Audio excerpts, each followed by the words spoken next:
آج میں نے ارادہ کیا کہ بیان شروع کرنے سے پہلے ایک خواب سناؤں آپ لوگوں کو. آپ بھی حیران ہوئیں گے کہ آج تک تو کبھی آپ نے خواب کی بات کی نہیں. ہمارے جو مؤذن صاحب قاری رشید، اللہ ان کی مغفرت فرمائے، ان کے درجات کو بلند فرمائے، 40 سال سے زیادہ اس مسجد کی انہوں نے خدمت کی. تو میں جب اس مسجد میں تقریباً 15-16 سال پہلے آیا تو یہاں میں نے سوچا کہ میں یہاں بیانات کا سلسلہ شروع کروں، درس حدیث دوں، واعظ کروں. ہوتا ہے نا، انسان سوچتا ہے کہ بھئی انتظامیہ سے مشورہ بھی ہوا کہ ہفتے میں کتنے دن درس ہوگا، کب ہوگا، کیسے ہوگا.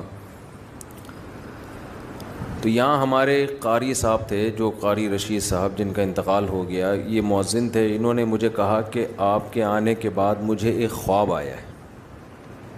جب آپ یہاں آئے ہیں تو مجھے ایک خواب آیا. میں نے کہا جی کیا خواب آیا؟ اول تو مجھے کوئی کہہ دے نا مجھے خواب آیا ہے تو میں کہتا ہوں ابھی ٹائم نہیں ہے ہمارے پاس، ٹھیک ہے نا، پتہ نہیں کیا سنا رہا ہوگا بیٹھ کے. لیکن بس میرا بھی موڈ اچھا ہوگا تو میں نے کہہ دیا ہاں جی بتائیں. کہنے لگے میں نے خواب میں دیکھا کہ میں اور آپ، یعنی وہ اور میں، کہیں جنگل میں جا رہے ہیں، کہیں سفر پہ. آگے دیکھا بڑے بڑے جنگلی جانور کھڑے ہیں، اژدہے اور ڈائناسور جیسے، نہیں خطرناک، شیر، چیتے. انہوں نے ہمارا راستہ روکا ہوا ہے، ہمیں آگے جانے نہیں دے رہے. کہہ رہے ہیں میں اور آپ کھڑے ہو گئے کہ اب کیا کریں، تو راستہ ہی بند ہے، اتنے بڑے بڑے اژدہے منہ پھاڑ کے کھڑے ہوئے. تو کہتے ہیں آپ کے ہاتھ میں قرآن تھا، تو کہیں غیب سے آواز آئی یا کہیں پتہ نہیں کوئی الہام ہوا، کیا ہوا کہ بھئی ان کو قرآن سناؤ، ان کو قرآن کا درس دو. تو کہنے لگے آپ نے قرآن اٹھا کے درس دینا شروع کیا اور وہ سارے جانور آہستہ آہستہ اپنی جگہ سے ہٹتے چلے گئے. تو میں نے ان سے کہا اس خواب کی تعبیر بہت واضح ہے. دین کی دعوت ایک حق کا راستہ ہے نا، اس میں جو رکاوٹ ڈالنے والے جتنے فتنے ہیں، فرقہ پرستوں کے فتنے ہو گئے، ملحدین کے فتنے ہو گئے، بہت سارے فتنوں کی قسمیں ہیں نا. جیسے جنگلی درندوں کی قسمیں بہت زیادہ ہیں جو آپ کو سیدھے راستے پہ چلنے نہیں جو جنگل میں چلنے نہیں دیتے آپ کو. تو ایسے ہی فتنہ پرستوں کی قسمیں بھی بہت زیادہ ہیں. کچھ فرقواریت کی آگ میں جھلسائیں گے آپ کو، کچھ اسلام سے بدگمان کریں گے، کچھ اسلاف سے بدگمان کریں گے. تو اس خواب میں نے کہا اشارہ ہے کہ سب کا ایک ہی حل ہے کہ ان کو کس پہ لگا دو، قرآن پہ. تو اس سے آہستہ آہستہ یہ سارے خود بخود ختم ہونا شروع ہو جائیں گے. تو اس لیے میں نے درس قرآن کو کوشش کی ہے زیادہ فوکس کروں میں. پھر قرآن میں بھی آج کل مسئلہ یہ ہے کہ جو قرآن جس کے دماغ میں کچھ ہوتا ہے نا، وہ اس کے حساب سے قرآن سناتا ہے. میں اپنی مثال دے دوں، اگر میں نے دماغ میں 4 شادیاں مسلط کی ہوئی ہیں تو میں ہر آیت سے 4 شادیاں کشیدتا رہوں گا. ٹھیک ہے نا، یہ ہوتا ہے بعض خطیبوں کے ساتھ، ہر چیز ادھر ہی اٹھا کے فٹ کریں گے. میں نہیں کرتا ایسا، لیکن ہو سکتا ہے یہ نفسیات بن جاتی ہے انسان کی. بعض لوگ جو جہاد کے قائل ہیں، ہونا چاہیے انسان کو، وہ ہر آیت سے جہاد جس کا جہاد سے کوئی تعلق بھی نہیں ہے اس سے بھی کیا نکالا جا رہا ہے. وہ پورے قرآن میں الحم سے لے کے والناس تک ان کا قرآن گھومتا ہے جہاد کے گرد. یہ بھی غلو ہے بھائی، جتنا جو چیز ہے اس کو اتنا بیان کیا جائے، جو جس کو جتنا رکھا گیا ہے نا. کوئی اس کو پورا تبلیغ پر، کوئی پورا سیاست پر، کوئی خلافت پر. اب تو سیاسی جماعتیں ایک دوسرے پہ فتویٰ لگانے میں بھی قرآن کا سہارا. آپ کا آدمی جب وہ غلطی کرے اس پہ قرآن کی آیتیں فٹ نہیں کرتے، جیسے ہی مخالف پارٹی نے وہ غلطی کی قرآن پڑھ کے سنانا. فرقہ پرست بھی یہ کام کرتے ہیں. آپ کی مخالف رائے پہ کوئی عالم چلا گیا تو فوراً یہودیوں کے علماء والی جو آیتیں ہیں وہ اپنے مخالفین علماء پہ فٹ کرنا شروع کر دیں کہ یہود و نصارہ کے مولوی یہی کرتے تھے، آج یہ مولوی بھی. تو ہر آدمی کوشش کرتا ہے اپنی جو ایک جس کو کہتے ہیں نا فرسٹریشن، جو ایک ٹھڑک ہوتی ہے، وہ ٹھڑک کس طریقے سے پوری کر رہا ہوتا ہے. لیبل کس کا لگ رہا ہوتا ہے؟ قرآن کا. تو میں نے یہ ارادہ کیا تھا. اچھا، ڈاکٹر اسرار احمد رحمہ اللہ تعالیٰ کی ایک اچھی بات یہ لگی کہ ان کے درس میں یہ عنصر کم نظر آیا. میں یہ نہیں دعویٰ کرتا کہ بالکل بھی نہیں تھا، ان کے بھی اپنے کچھ نظریات تھے جو وہ درس میں لاتے رہتے تھے، لیکن اتنی بات ہے کہ انہوں نے قرآن کے وہ مضامین جو قرآن نے بہت اہتمام سے بیان کیے، ان مضامین کو انہوں نے بہت زیادہ ہائی لائٹ کیا ہے. تو بہرحال میں نے یہ اور بھی علماء ہیں، لیکن ہمارے علماء کا مسئلہ یہ ہے کہ وہ میڈیا پہ نہیں ہیں. ان کے درس اپنی مسجدوں کے اندر محدود ہیں. حضرت مولانا سرفراز خان صفدر صاحب رحمہ اللہ تعالی گجرانوالہ کے بہت بڑے عالم نہیں علامے تھے. وہ اتنے بڑے عالم کہ آپ ان کی کتابیں پڑھو آدمی حیران ہو جاتا ہے کہ کیسا علم اللہ نے اور تحقیق کیسی دی تھی ان کو. جب میں نے ان کی کتابیں پڑھی نا تو میں نے کہا بھائی یہ ایک صفحہ لکھنے میں کم سے کم 1.5 سے 2 مہینہ لگا ہوگا، جو ریسرچ ان کی ایک پیج پر ہوتی ہے. جبکہ مکتبہ شاملہ بھی نہیں تھا، گوگل بھی نہیں تھی. ان کے بارے میں تھا کہ جب وہ تحقیق کرتے نا ان کو پتہ چلتا کہ یہ حوالہ مجھے ملے گا ترکی کے فلاں کتب خانے میں فلاں کتاب میں ہے، یہ یہاں سے کسی کو بھیجا، چل بھائی ترکی جا، فلاں کتاب نکال تلاش کر، اس کے فلاں صفحے میں دیکھ کے مجھے بتا کہ ہے یا نہیں ہے. سمجھتے ہو؟ تو ایسے ان کی تحقیقی کتابیں ہیں، لیکن ہماری عوام ان کو جانتی بھی نہیں ہے. کیوں؟ بھائی وہ میڈیا کا استعمال ہی نہیں تھا، لوگوں کو پتہ ہی نہیں ہے. اور آج کل جتنے لوگ فائدہ اٹھا کے نا اپنی تحقیق لا رہے ہوتے ہیں، یہ اصل میں ان لوگوں کی تحقیقات ہوتی ہیں. نسبت کس کی طرف کر دیتے ہیں؟ میری تحقیق. حالانکہ اپنی نہیں ہوتی کسی کی ہے، چوری کر کے اپنے کھاتے میں ڈال دی. محنتیں ان لوگوں نے کی ہیں جو دنیا کے سامنے ہیں ہی نہیں. تو میں نے یہ ان کا میں ایک عرض کر رہا تھا، ان کا بھی بڑا زبردست درس ہوا کرتا تھا. میرا خیال ہے 30-35 بار انہوں نے پورے قرآن کا درس ختم کروایا. مجھے صحیح طرح یاد نہیں ہے، 20 بار یا 30 بار اس طرح پورے قرآن الحمد سے لے کے والناس تک انہوں نے درس قرآن دیا ہے. تو میں نے ارادہ کیا کہ ہم فوکس کس کو کریں گے؟ درس قرآن کو. اور اس درس میں میں جو اللہ نے جو چیز بار بار کہی ہے میں بھی وہ چیز بار بار بیان کروں گا. اس میں جو مضامین قرآن ہائی لائٹ کرتا ہے نا، جس انداز سے اس کو اسی طرح سے ڈیفائن، تو انداز اس انسان اس کو اپنے اسٹائل میں کرتا ہے. مثالیں تو اپنی دے گے نا، لیکن اس سے ہٹنا نہیں ہے. تو میں آپ سے گزارش کر رہا ہوں کہ اسی سلسلے میں میرا جو چینل ہے نا مفتی طارق مسعود اسپیچز، اس پہ تفسیر کے لیکچرز ہیں. 8 لیکچر ہیں عربی گرامر کے. اتنی عربی اس میں سکھائی گئی ہے کہ آپ کو قرآن کی زبان میں سمجھ میں آنا شروع ہو جائے. پھر انہی لیکچرز کو سامنے رکھتے ہوئے باقی درس ریکارڈ کروائے ہیں. انہی لیکچرز میں جو آپ کو گرامر آئے گی اس کی پریکٹس کروائی گئی ہے. تو تفسیر لیکچر نمبر 1، تفسیر لیکچر نمبر 2، تفسیر لیکچر نمبر 3، ابھی پتہ نہیں کتنے لیکچر ہو چکے ہیں. میرا خیال ہے 200 کتنے ہو گئے، تو بہت ہو گئے ہیں. تو وہ تو مجھے بھی پتا ہے بہت ہو گئے ہیں، تو کتنے، اچھا میرا خیال ہے 200 تک ہو چکے ہیں. تو آپ حضرات ایک کام کریں، وہ لیکچر بھی کیا ہیں اس میں بھی میں نے ٹو دا پوائنٹ قرآن بیان کیا ہے، دائیں بائیں بالکل بھی نہیں کیا. ٹو دا پوائنٹ، بس قرآن کیا کہہ رہا ہے. باقی دیکھیں قرآن تو ایک سمندر ہے نا، اس میں غوطے لگاؤ تو وہ تو مضامین نکلتے چلے جائیں گے. ایک آیت پہ 6 گھنٹے بھی تقریریں ہو سکتی ہیں. لیکن ہم نے کوشش کی ہے کہ اس کو بس قرآن سمجھ میں آ جائے کہ اللہ ہم سے کہہ کیا رہا ہے. باقی اس میں علمی نکات کے تو ایک پورا سمندر ہے. تو وہ لیکچر آپ لوگ سنیں. ابھی رمضان ہو رہا ہے ختم، اور آپ نے ہو جانا ہے مارکیٹ سے شارٹ. سمجھتے ہو؟ تو قرآن سیکھو نا, کچھ آگے بڑھو نا. یہ درس جو میرے ہوتے ہیں اس میں تو قرآن بھی چل رہا ہے اور پھر موجودہ حالات کے لحاظ سے ہم دائیں بائیں بھی چلے جاتے ہیں. اس میں ٹو دا پوائنٹ قرآن ہے. ان لیکچرز کو آپ سنیں, میرا چینل مفتی طارق مسعود اسپیچز پہ وہ لیکچرز اپلوڈ ہو چکے ہیں. رمضان میں ابھی ناغہ چل رہا تھا کیونکہ میرے مصروفیت اتنی ہو گئی تھی, ارادہ تو میں نے کیا تھا لیکن نہیں ہو پایا. پھر یوٹیوب کی بھی کوئی پالیسی ہوتی ہے, آپ ایک وقت میں اتنا مال ڈال نہیں سکتے یوٹیوب پہ, ٹھیک ہے نا, وہ نوٹیفیکیشن نہیں بھیجتا.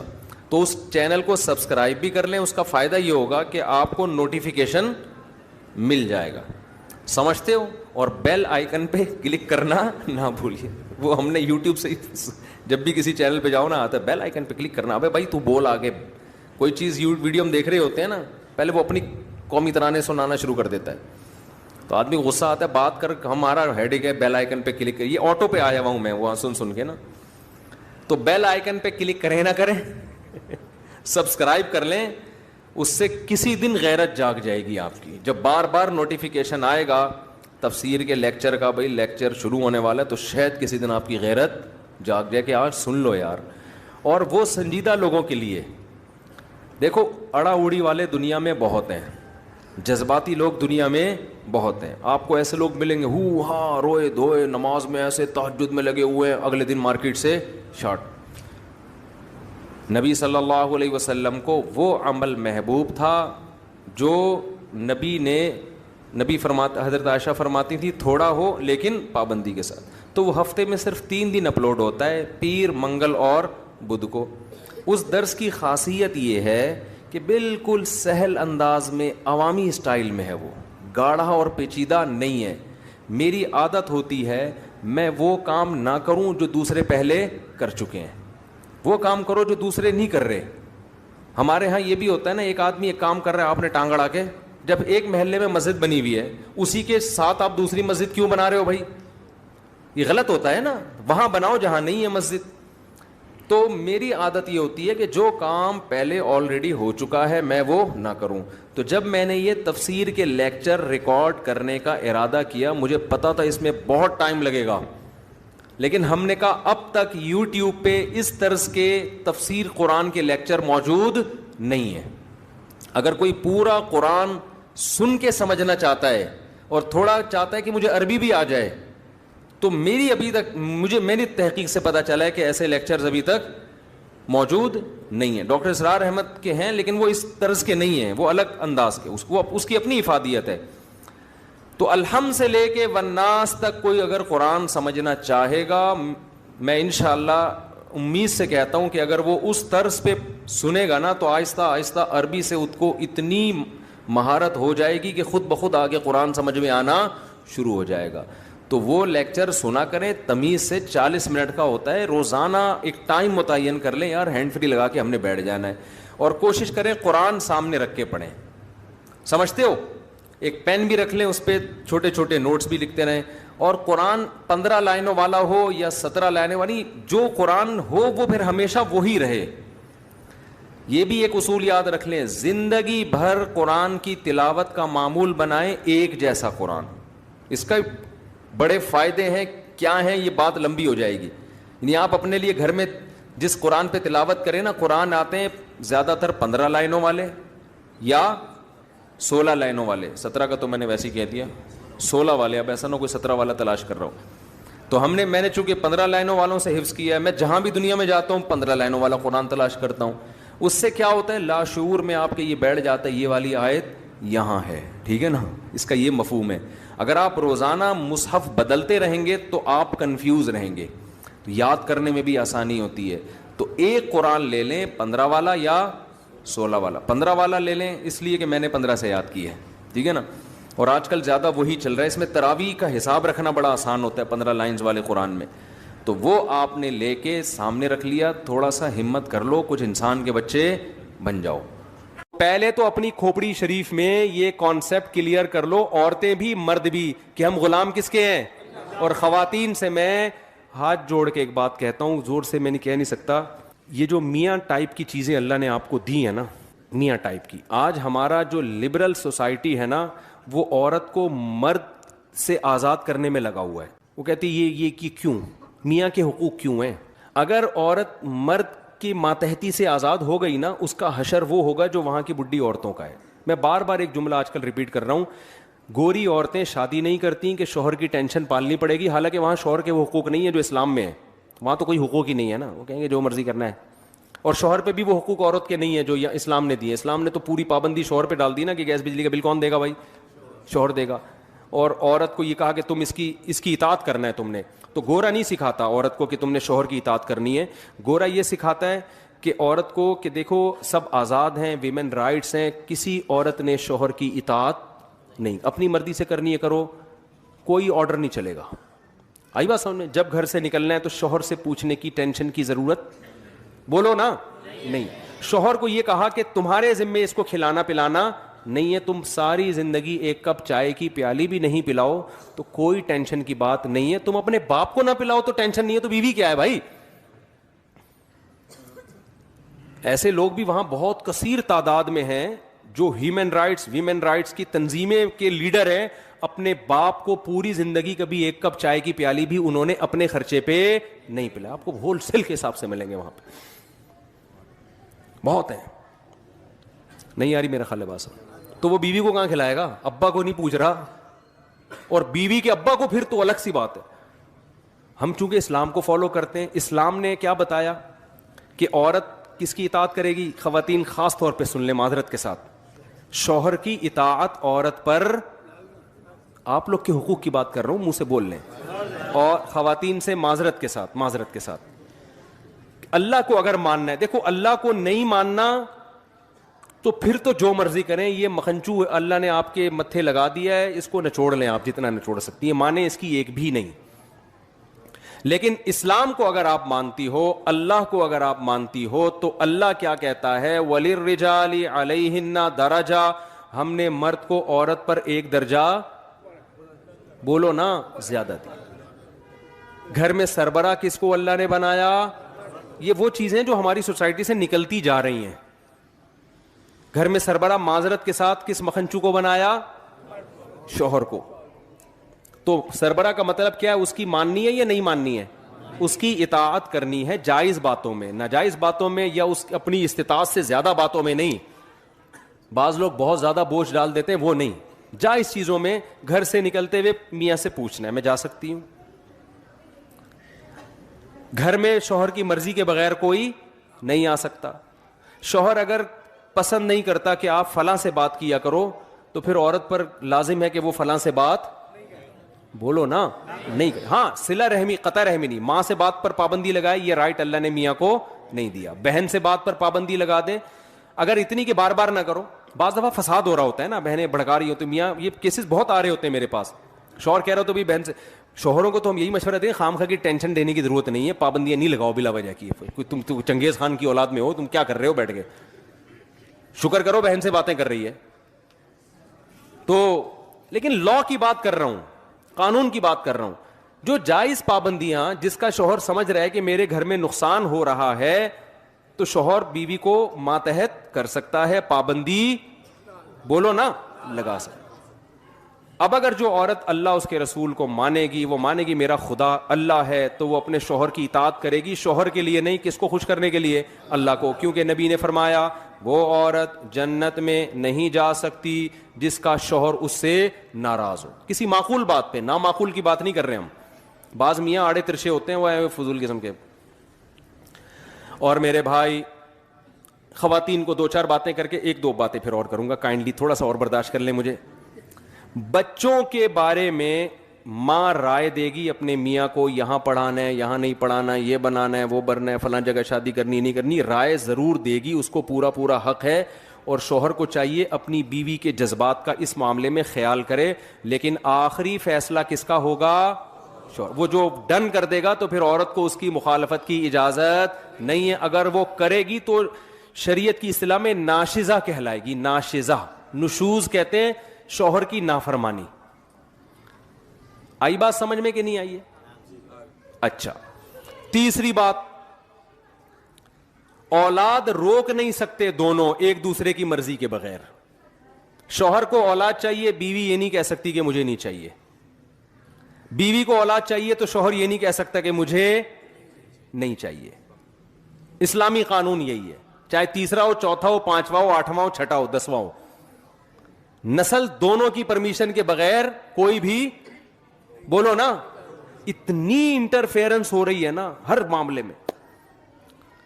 بیوی کے بجائے اماں کی چل رہی ہے گھروں میں, بیوی کی اماں کی. سمجھ میں آ رہی ہے بات؟ بچے کون سے اسکولوں میں پڑھیں گے؟ اکثر میں ایک واقعہ بتاتا ہوں, شوہر کی آمدن سے زیادہ اس پہ بوجھ ڈالا گیا جاتا ہے اسکولوں کا. ہمارے ایک دوست تھے, وہ ان کی وائف نے کہا کہ بچے ہمارے فلاں انگلش اسکول میں پڑھیں گے, اس کی فیس ٹھیک ٹھاک تھی نا. وہ کہہ رہا ہے یار میں نہیں اتنی افورڈ کر سکتا, اور کر بھی سکتا ہوں تو میں باقی چیزوں میں بہت پیچھے رہ جاؤں گا. تو دونوں کا کیس میرے سامنے آیا. میں نے کہا کہ دیکھو شوہر کی اطاعت آپ پر کیا ہے؟ واجب ہے. آپ کی سمجھ میں بات آئے نہ آئے, آخری فیصلہ کس کا ہوگا؟ میاں کا. ہم اس کو کہیں گے یار اچھے اسکول میں پڑھاؤ, وہ کہہ رہے نہیں پڑھا سکتا میں, میری تنخواہ اتنی, اگرچہ افورڈ کر سکتا ہوں لیکن باقی چیزوں میں پھر پان گٹکے کا تو رہوں گا ہی نا. بالکل, کوئی تھوڑا سا تو پان گٹکے کا بھی خرچہ نکال کے رکھنا ہے نا, تھوڑا سا بچانا بھی ہے. اور بھی غم ہے زمانے میں یار, درمیانے درجے کے اسکول میں پڑھا لو, اللہ اسی میں بنا دے گا. میں نے اس کی خاتون کو کہا, میں نے کہا دیکھیں یہ اب آخری رائے کس کی چلے گی؟ شوہر کی. اللہ نے سربراہ کس کو بنایا ہے؟ شوہر کو. اب آپ مانیں اس کی بات. نہیں جی, پھڈا ہی نہیں ختم ہو کے دے رہا. پھر میاں کا فون آیا کہ بیگم کہہ رہی ہے میرے بھی تو بچے ہیں, جتنے تمہارے ہیں اتنے ہی کت کے ہیں, میرے بھی ہیں. پھر ساس کا فون آیا, وہ انٹرفیئر کر رہی ہیں, سسر صاحب انٹرفیئر کر رہے ہیں کہ بچے بڑے اسکول میں پڑھیں گے, ہماری بھی تو اولاد ہے. جب انہوں نے مجھے کہا نا کہ میری ساس اور سسر نے کہا ہماری بھی اولاد ہے, میں نے کہا مسئلہ حل ہو گیا. مسئلہ کیا ہو گیا؟ بہترین. اب تو کوئی مزے اڑاؤ. کہہ رہے کیوں بھائی, میرے پاس تو اس کا جواب ہی نہیں ہے. وہ کہہ رہے ہیں ہماری بھی تو اولاد ہے. میں نے کہا بہترین ہو گیا. ان سے کہیں چونکہ آدھی آپ کی ہے, آدھی میری ہے, آدھی فیس آپ دیں گے, آدھی فیس میں دوں گا. میں نے کہا یہ تو زبردست بات ہے یار, واقعی ان کی بھی تو اولاد ہے. ویسے ان کی اولاد ہے, پیسے خرچ کرنے میں ان کی اولاد, فری پھوکٹ کے مشورے تو دیتے رہو نا. سوئٹزرلینڈ کا مشورہ دے دیا تھا نا غریب آدمی کو اس کی بیوی نے کہ میں سوچ رہی ہوں سوئٹزرلینڈ چلتے ہیں. اس نے کہا کوئی خرچہ نہیں ہے, سوچنے پہ کوئی خرچہ نہیں ہوتا. تو اس سے گھروں میں بڑے فسادات ہو رہے ہیں. ہماری عورتوں کو پتہ ہی نہیں ہوتا کہ بھائی, نہ بچوں کو پتہ ہوتا ہے کہ کس کی ماننی ہے. بچوں کو بھی اسلام نے پابند کیا ہے کہ جب باپ اور ماں کی رائے میں اختلاف ہوگا آرڈر میں, تو سربراہ کون ہے؟ باپ ہے. ماں کا حق اخلاق میں 3 گنا زیادہ ہے, لیکن اطاعت کس کی جائے گی؟ ابا کی. یہ ہماری خواتین کو ماننا پڑے گا. نہیں مانے تو ٹھیک ہے, جیسے زندگی گزار رہی ہیں گزارتی رہے, میں تو پیغام دے کے چلا جاؤں گا. پکڑنے والا کون ہے آخرت میں؟ وہ اللہ جانے, آپ جانے, ہمیں کیا اسے. اور مرد کو اللہ نے بھی چند باتوں کا پابند کیا ہے. گورے وہ پابندیاں مردوں پہ نہیں لگاتے. مرد کو کس بات کا پابند کیا ہے وہ بھی نمبر وار بتا دوں جلدی جلدی. پہلی پابندی اللہ میاں نے یہ لگائی ہے, گورے یہ پابندی نہیں لگاتے. گورے کہتے ہیں نہیں بھائی پرسنل لائف ہے, جو مرضی کرو. اسلام نے پابند کیا ہے عورت کی طرف جانے کا راستہ تمہارے پاس نکاح کے علاوہ کوئی بھی نہیں ہے. کسی عورت سے فائدہ اٹھانا چاہتے ہو بیوی بنا کے لے آؤ, اس کے علاوہ تمام راستے بند. اچھا بھائی آپ نے کہا چلو بھی بنا کے لے آیا, اللہ میاں نے کہا ہے بھائی موڈ تو نہیں تھا آپ کا بالکل بھی. دوسرا اللہ نے پابندی لگائی, اب یہ جب تم لے آئے ہو تم اس کو ٹینشن سمجھو یا عذاب سمجھو یا نعمت سمجھو, وہ تمہارا ہیڈیک ہے. کوئی پابندی گورنمنٹ کی طرف سے بھی نہیں ہے, اللہ کی طرف سے بھی نہیں, لیکن کچھ ذمہ داریاں تمہارے اوپر ہیں. ساری زندگی اس کا خرچہ, اس کی رہائش کا خرچہ, گیس بجلی کا خرچہ, پانی کا خرچہ, اس کے بچوں کا خرچہ, اس کے بچوں کی تعلیم کا خرچہ, اس کے بچوں کی بیماریوں کا خرچہ, یہ ساری زندگی کس پر ہے؟ گورا یہ حقوق عورت کو بولو نا نہیں دیتا. یہ والے رائٹ عورت کو نہیں دیتا. کہتے ہیں ایکچولی اپنی اپنی زندگی, ایکچولی وہ چائے خود بنا کے پی لے, وہ چائے خود بنا کے پی لے, وہ ایکچولی کر کے بیڑائی غرق کر دیا. وہاں شادیاں ہوتی نہیں, ہوتی ہیں تو آدمی کہتے ہیں اس تکلف کی ضرورت کیا تھی تم لوگوں کو. اس تکلف کی. ایک چیز میں نے گورے میں بہت پازیٹیو دیکھی ہے, بہت ساری چیزیں اور بھی سچی مچی کی پازیٹیو بھی ہیں, ایمانداری ہے ان لوگوں میں, جھوٹ نہیں ہے. وہ تو پازیٹیو چیزوں پر تو میں کئی بار بیان کر چکا ہوں نا, وہ تو سبھی مانتے ہیں, وہ تو سیکھنے کی چیزیں ہیں. لیکن ایک بڑی خاندانی چیز ہے گوروں میں, اکثر گورے اپنے بچوں کی ماں سے ہی شادی کرتے ہیں. یہ بہت پازیٹیو چیز میں نے دیکھی. وفا کرتے ہیں. اکثر شادی کس سے کرتے ہیں؟ اپنے بچوں کی ماں سے. اب پتہ نہیں پازیٹیو ہے کہ نیگیٹو ہے, بہرحال مجھے تو کئی دنوں سے سوچ رہا ہوں یہ پازیٹیو ہے یا نیگیٹو ہے, کیا ہے. واللہ بھائی کھوپڑی میری خراب ہونا شروع ہو گئی اس سوچ کے. تو اسلام پازیٹیوٹی کو ترجیح دیتا ہے کہ پازیٹیو سوچا کرو. تو میں نے یہی سوچا کہ یہ پازیٹیو ہے کہ اپنے بچوں کی ماں سے کیا کر رہے ہیں؟ شادی کر رہے ہیں. اس میں تمبو ومبو لگا دیتی ہے نا وہ بچے آ کے, وہ شادی میں فائدہ ہوتا ہے ان کا. خیر, تو اللہ میاں نے آپ کے ذمے یہ لگایا ہے کہ آپ کیا کریں بھائی, ساری زندگی خرچے کس کے ذمے ہیں, اور اس میں کنجوسی سے کام نہ لیں. جو خود کھائیں اس کو وہی کھلائیں, جو خود پہنے اس کو. چائے تو بہت دور کی بات ہے, انگریز کہہ رہے چائے بھی نہیں پلانی. اللہ میاں کہتے ہیں چائے تو تیرا باپ بھی پلائے گا, چائے کے علاوہ بہت ساری چیزیں ہیں. صرف اتنا اسلام نے نہیں کر دیا کہ عورت کو میاں کا پابند بنا دیا ہے. میاں کو جو جکڑا ہے وہ زیادہ جکڑا ہے. سمجھ میں آ رہی ہے بات؟ اس کو زیادہ مشکل میں ڈالا ہے. دوسری بات, جو خود کھانا ہے وہ اس کو کھلانا ہے, جو خود پہننا ہے وہ اس کو, یعنی جس اسٹینڈرڈ کا. اور پھر حسن اخلاق سکھائے اسلام. اس کے ساتھ لونڈیوں اور باندیوں جیسا سلوک مت کرو, لائف پارٹنر جیسا سلوک کرو. تمیز سے بات کرو, ایسے نہیں جیسے نوکروں سے بات کی جاتی ہے. دوستوں کے ساتھ گٹر کے ڈھکن پہ بیٹھا ہوا ہنس رہا ہے سارا رات, ہا ہا ہو, گھر میں آتا ہے ایسے جیسے ہلاکو خان نے بغداد پہ حملہ کر دیا ہے. یہ نظر آ رہا ہے. یہ سب وہ باتیں جو ہم مشاہدہ کر رہے ہیں. ہمارے ایک استاذ ہیں بڑے زبردست, وہ کہتے ہیں جس عالم کو سوسائٹی کا نہیں پتہ نا, لوگوں میں اٹھ رہا بیٹھ رہا نہیں ہے, وہ گائیڈ نہیں کر سکتا لوگوں کو. تو یہ چیزیں ہم دیکھ رہے ہیں سوسائٹی میں. ادھر بیٹھے ہوں گے گٹر کے ڈھکن پہ نا, کراچی میں تو بہت نظر آ رہا, یہ گھر جائے گا تو ایسے جیسے پتہ نہیں جانتا ہی نہیں ہے, جائے گا اپنے کمرے میں جا کے سو جائے گا. عورت کو عزت چاہیے بھائی شوہر سے. وہ چاہتی ہے جیسے مجھے میرے باپ کے گھر میں عزت ملی ہے, وہ عزت کہاں ملے. اور یاد رکھو, باپ کے گھر میں جتنی عزت ملی ہے شوہر کے گھر میں اس سے زیادہ ملنی چاہیے. رخصتی کا کانسیپٹ ہی اسلام میں یہ ہے کہ اب اس کی نیچرل لائف شروع ہوئی ہے. اب آپ بتاؤ, پہلے زیادہ عزت مل رہی تھی, اب پٹ رہی ہے, وہاں جا کے گالیاں تانے سننے کو مل رہے ہیں, تو اس کا مطلب یہ تو غلط ہو گیا نا. پھر شادی تو خوشی کے لیے کی تھی, خوشی کے بجائے یہ کیا ہو رہا ہے, غم. اب آپ مجھے بتاؤ, آج کل شادیوں کے بعد مسائل کم ہوتے ہیں یا بڑھ جاتے ہیں؟ بڑھ رہے ہیں. بڑھنے کا مطلب یہ کہ یہ اس نہج پہ ہو نہیں رہی جس طرح اسلام نے کہا ہے. جوائنٹ فیملیوں میں تو, گاؤں دیہاتوں میں تو بہت ہی اوٹ پٹانگ حرکتیں ہو رہی ہیں. دیور بھی اس پہ مسلط ہوا ہے, وہ الگ آرڈر چلا رہا ہے, وہ الگ بدتمیزی سے بات کر رہا ہے. کوئی نو عمر کنواری لڑکیاں کی شادی ہو کے چلی جائے نا, ایسے جیسے وہ پتہ نہیں کوئی ماسی رکھ لی ہے گھر میں آپ نے. صرف ایک حدیث میں اکثر جگہ لوگوں کو سناتا ہوں کیونکہ یہ حدیث موٹیویشن کے لیے کافی ہے. ہمارے نبی صلی اللہ علیہ وسلم برتن میں پانی اس جگہ منہ لگا کے پیتے تھے جہاں حضرت عائشہ نے جس جگہ منہ لگا کے پانی پیا تھا. کوئی باندیوں کے ساتھ, لونڈیوں کے ساتھ, غلاموں کے کو یہ رسپیکٹ دیتا ہے کوئی؟ تو یہ آج دینداروں میں بھی یہ کیا چل رہی ہے, ابے تبے سے بات, تمیز نہیں ہے, کتوں کی طرح بھونک رہی ہے. یہ الفاظ معذرت مجھے نہیں اچھا لگ رہا ہے یہ لفظ بولنا, لیکن سسٹم یہی چل رہا ہے مارکیٹ میں. وہ جو سانسیں اس وقت بیان نہیں سن رہی ان کی بات میں کر رہا ہوں, جو سن رہی ہیں وہ نہیں, وہ تو بہت نیک ہیں الحمدللہ. ان کے علاوہ بعض سانسیں جب بچی گھر سے رخصت ہو کر آئے گی, اس کو بیچاری کو روٹی پکانی نہیں آتی, یہ نہیں آتی, وہ وغیرہ وغیرہ, فوراً اسٹائل کیا ہوتا ہے, یار ہاتھ پکڑ کے اس کو محبت سے سمجھا دو, بتا دو, عزت دو, یار تمہارے گھر کا فرد ہے, رسپیکٹ دو. نہیں آتی تو کیا یہ کوئی اتنا بڑا مسئلہ ہے یار؟ فوراً اسٹائل کیا ہوگا, تمہاری ماں نے تمہیں روٹی پکانا نہیں سکھائی. یہ ڈپریشن ہونا شروع ہو جاتی ہے. لیکن آج کل کی لڑکیاں بھی پوری حساب کتاب سے, اینٹ کا جواب پتھر سے, وہ فوراً توے سے روٹی اٹھا کے بولو نہیں سکھائی, جو بتاؤ کیا جاؤ نہیں سکھائی.